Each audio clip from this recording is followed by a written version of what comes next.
Siamo tra le verdeggianti colline di Col San Martino, dove ha sede l'azienda Andreola di Pola Stefano. Stefano, quest'anno la vendemmia è posticipata rispetto agli anni scorsi? Buongiorno a tutti, sì, quest'anno torniamo a date classiche, diciamo, come un tempo con la vendemmia, in quanto comunque abbiamo un ritardo naturale, in quanto la fioritura è avvenuta leggermente in ritardo rispetto agli ultimi anni.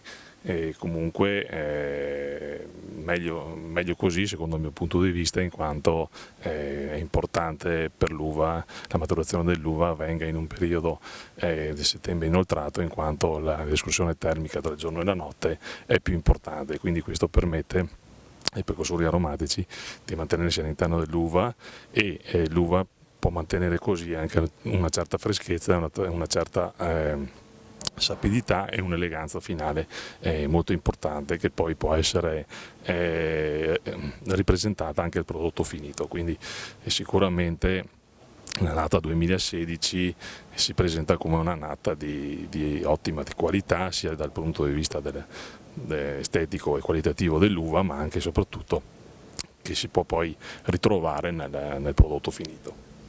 Il tempo vi ha arrecato dei danni ai vostri vigneti? No, per fortuna no, perché comunque i problemi che ci sono stati diciamo, non interessati i nostri vigneti, ma purtroppo interessati i vigneti di altri. Comunque noi in questo caso siamo stati fortunati. L'uva come si presenta? È bella? Quali caratteristiche ha? Attualmente è ancora leggermente si sta maturando, quindi è ancora indietro, appunto, visto che siamo ancora a fine agosto e visto che si andrà a raccogliere l'uva a fine settembre, quindi la maturazione sarà un po' più avanti.